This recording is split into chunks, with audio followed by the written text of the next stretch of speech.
Welcome to the AmericanaMusic.com podcast with your host, Sarah Popejoy. Today on AmericanaMusic.com, we have the privilege of interviewing David Powys of the Paper Kites.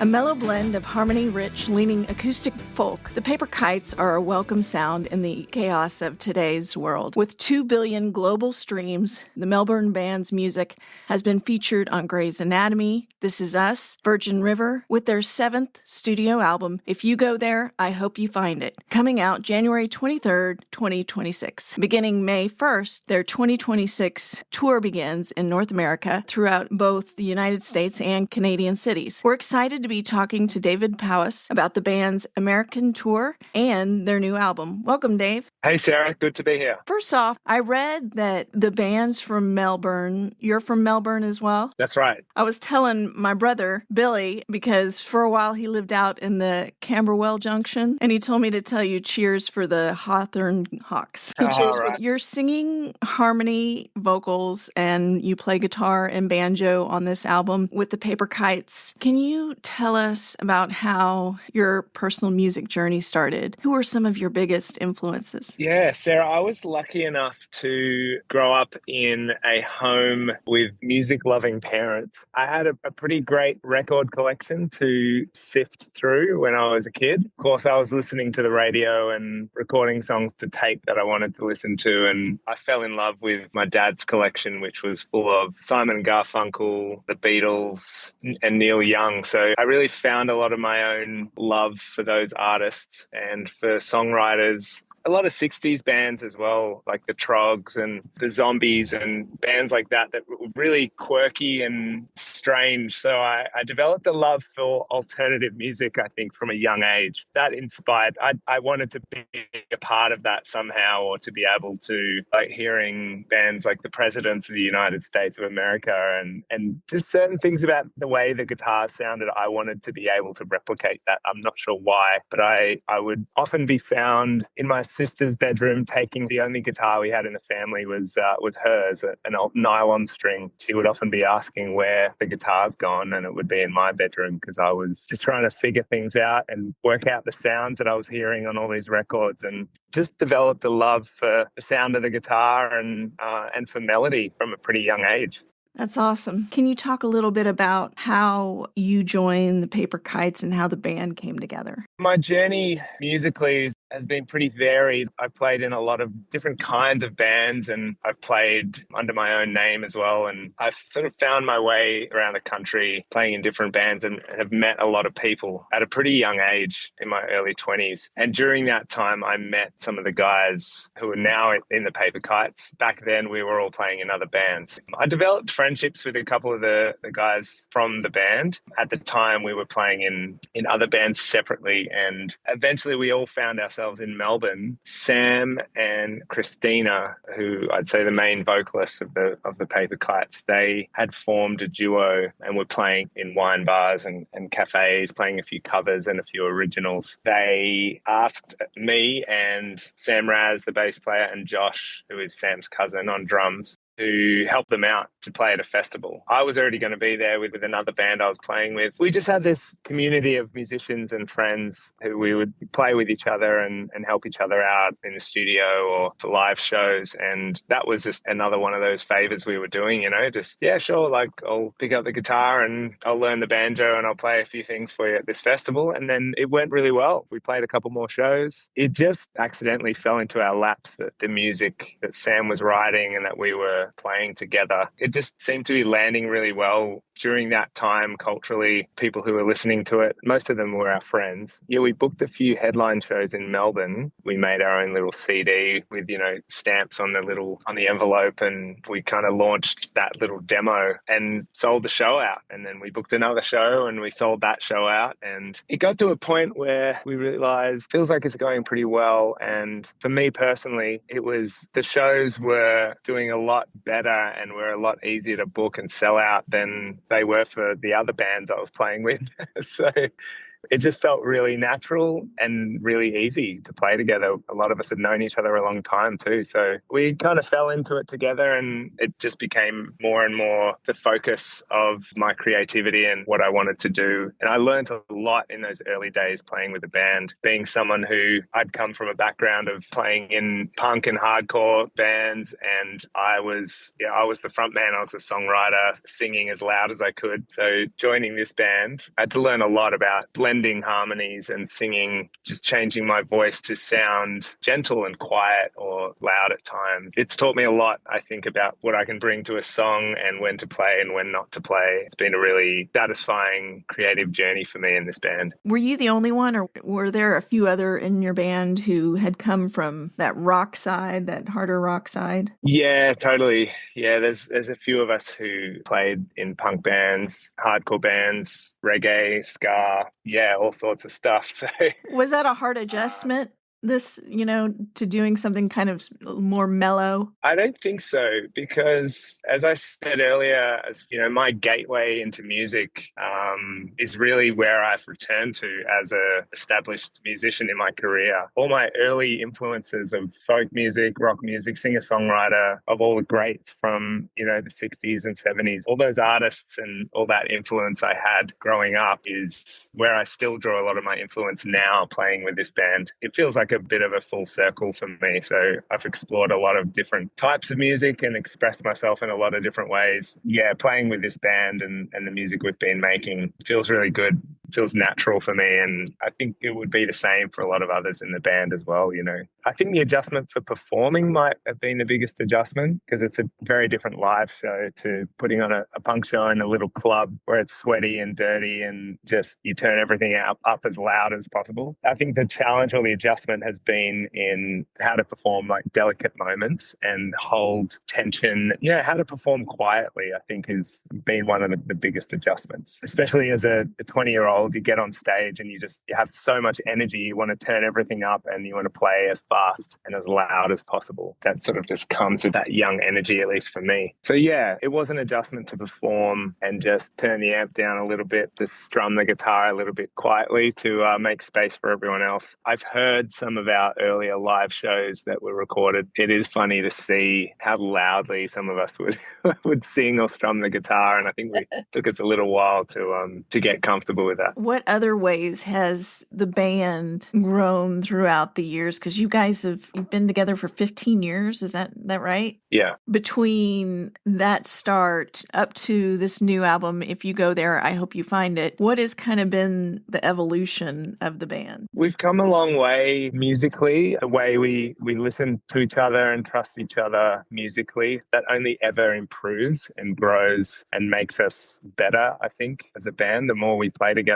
Also, personally, we've changed a lot in 15 years. I mean, between all of us, we have 15 children. We all have kids, which is arguably the biggest life adjustment. And somehow we've made it possible to keep touring while having a family. So we've had to, some of us have sat out tours here and there and had people fill in, but we've always made it a priority to be home for family. So you were talking about the biggest life adjustment was everybody has kids now. Does it kind of help that you guys have known each other through the years, both musically and also on a personal level too? It does. It does help knowing each other for a long time. We've grown a lot, as I said, personally and in our own lives, but together as friends as well. We've been through a lot as friends and as people who have toured together for 15 years. So we're at a place now, I think, where we have a love and a trust for each other. We understand each other. And this album feels like a reflection of that, of where we're at in our lives. A lot of us still in the throes of parenthood with young kids. We're all quite sure about where we want to be and who we are as a band now. And this album feels like it has a lot of quiet certainty about it. It feels like a good, honest reflection of who we are as people and as musicians and as a band. I think it feels really, really honest, this album, and I really like that about it. Can you talk a little bit about going into the recording studio? I know you recorded at Sing Sing Studios. Were there any other studios y'all went to, or most of it was recorded there? Yeah, most of it was recorded here, which is where I just arrived. Oh, okay. So that's where you're at now. Yeah, we're here at Sing Sing Recording Studios now, and this is where we did the whole thing. So yeah, previously we've done, we've been overseas, we've stayed away from home for a month or so to record the album, but this one was done really here at home. I'm only 20 minutes from home, so it's been a while since we've done an album like this where we commute to the studio, we work day, we go home, pick up the kids from school, do the bedtime routine, and we're home for the night, and then in the morning, kids to school, come to the studio, do it all again. So it really feels like the album was being made in parallel with our everyday lives, which gives it, I think, that kind of magic that we haven't had before. There's a different kind of magic you get when you are away and you stay in a house together and you record together every day. You're living and cooking and doing everything together. We've done that for a few albums. Yeah, this one felt really different, and it was a different approach than we've taken for the last few albums. Can you talk a little bit about what your approach is, or when you're coming into the studio to record, can you talk about those experiences versus what it's like playing live and feedback you get from the audience and what you like most about both experiences? We were just talking about this yesterday. What I love about being in the studio is freedom to create. When you walk in every day, and you've got a song or a part to record, you plug in and the possibilities are endless. If you're working on a song that you've just written or that you're arranging in real time, there can be an element of nervousness about that and thinking, oh, whatever I play now is going to be locked in on this song and people hear forever. I think being a recording artist for a long time, you can manage to shake that off and see it more as an opportunity and a freedom to create anything you want. It's really exciting in those moments when the click starts or drummer counts in and you're about to record. You're really able to do anything and create anything. It feels really exciting. I think the feeling of playing live, it's so different. You have the energy of the crowd there. You have the pressure of the live performance. There's no second, third, fourth take. You're just playing. You've got one take at the song, and you've got to get it right. But the excitement comes from performing the song and pouring the intended emotion into the song. That's where they really come to life on stage. And when every night is a different performance of the same song. So you perform it in the studio, absolutely. And that's where it's kind of the feeling of the song is born in the studio. But when you play it live, it kind of completes the circle and it makes it, you experience a different side of the song and you feel the emotion of the song and you see how people respond to the song. And that feels totally different and is a different kind of excitement. Yeah, definitely. What do you love most about touring and what do you find to be the hardest? I really enjoy touring. I've always loved doing something different every day. Yeah, I get itchy feet. I like to do something different and meet people, and I love traveling as well. So obviously the best part of touring is the performing. I really enjoy performing live, playing as a band. I've always loved that and I've always wanted to do that.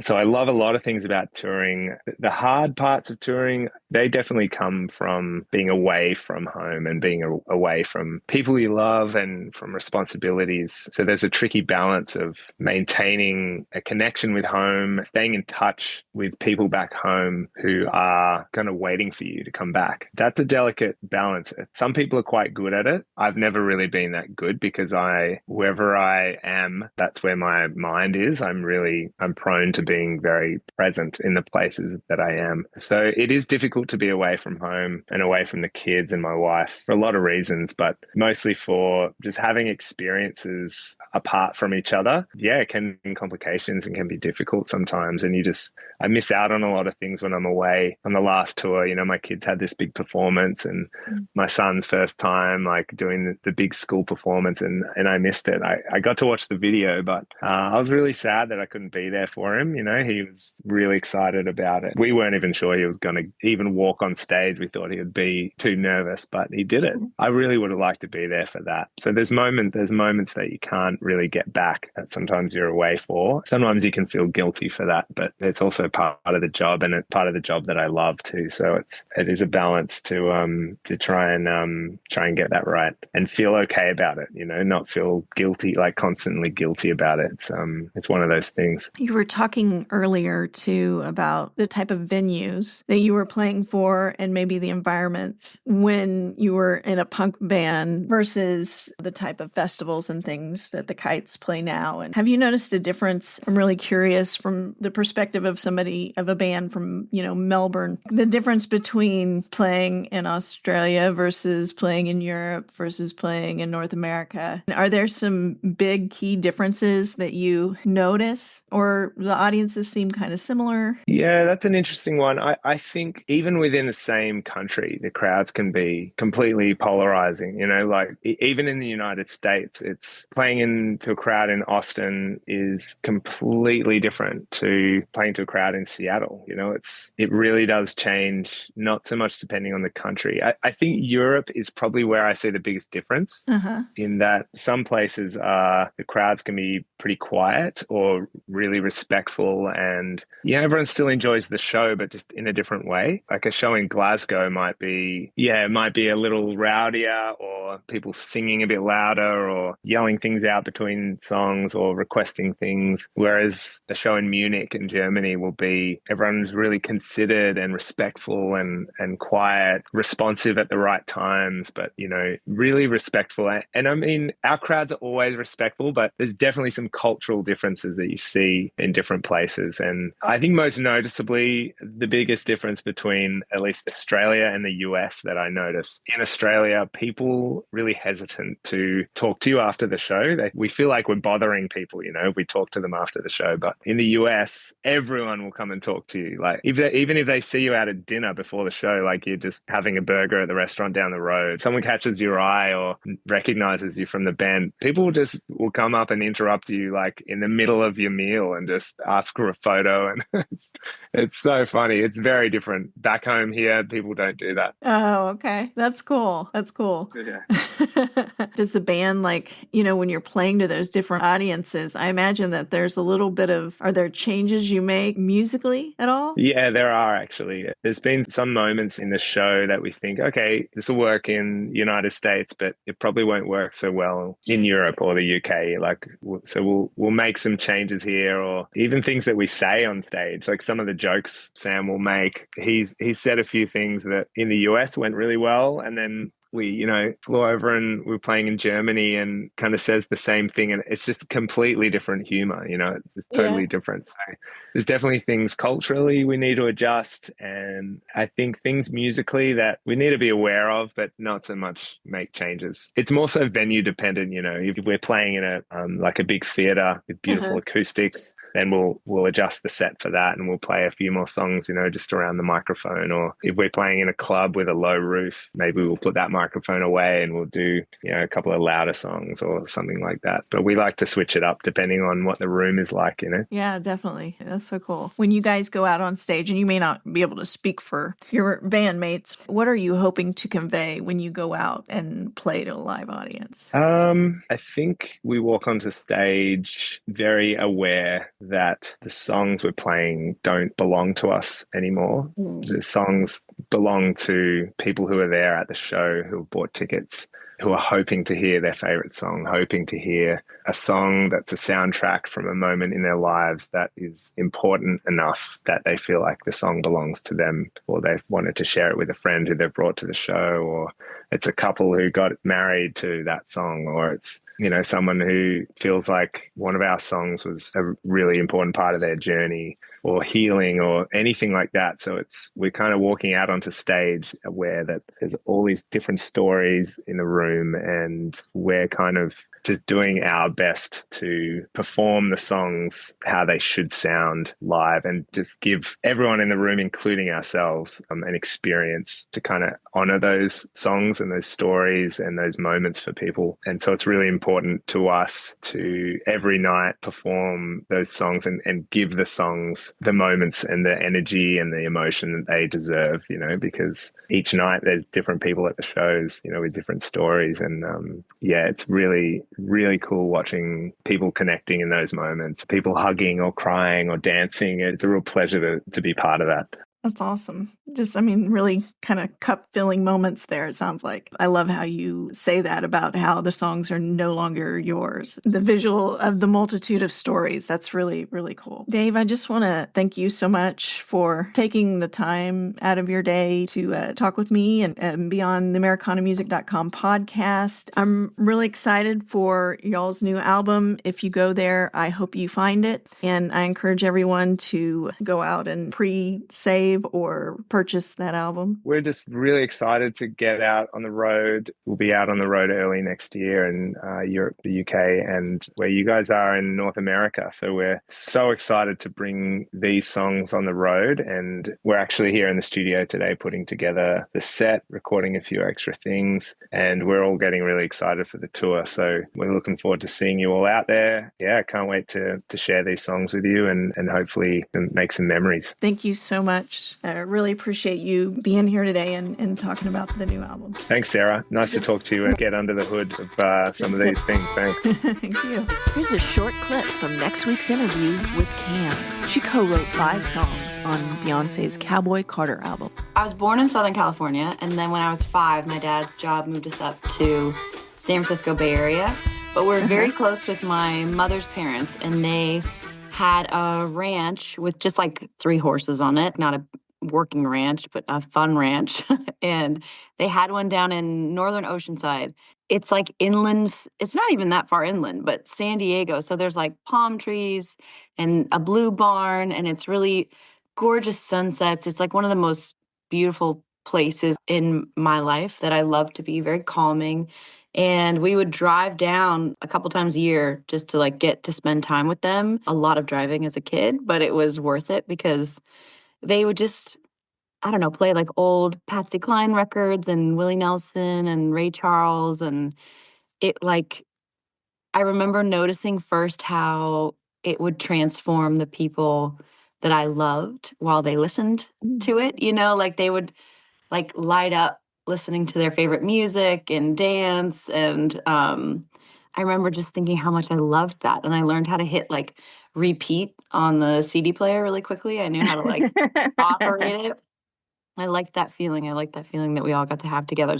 I went through a lot of different career options. Like I didn't really start thinking I could be a musician because I didn't think that was something that could pay your bills. And maybe true to this day, but I would say it's kind of a wild career choice. I went a roundabout way to get here, but then once I was here, I think I had a friend, Tyler, who was like, can you do country music? And I was like, yes. I love country music. My grandpa at that ranch would even like teach us how to play at the piano, and a lot of country music just has this like way of resolving and going back to the tonic or the root chord while giving you like the punchline of the story or like the truth that you needed to hear or, you know, something heartbreaking. And he made music a story for me. And I feel like all of those types of experiences in this like ranch cowboy vibes made country music feel like the home base for me, even though I listened to tons of other stuff. I love all kinds of music. I love being experimental and progressive or whatever people want to call it when you mix and match whatever you feel like mixing and matching. I don't feel like there's like harsh rules about it, but I think there's something to these very beautiful guidelines, not rules to follow, that if you can say something concisely while causing a certain tension while moving away and then having a release when you come back home and you're telling like in as plain of words as possible so that as many people can understand what you're saying, like in that moment as you resolve, like I think that is a fantastic format. I'll always think that is one of the highest art forms when it's done well. Thank you so much for listening to AmericanaMusic.com podcast. Be sure to go to AmericanaMusic.com and find playlists of the Americana artists we've interviewed here. Also, be sure to follow us on your favorite podcast platform.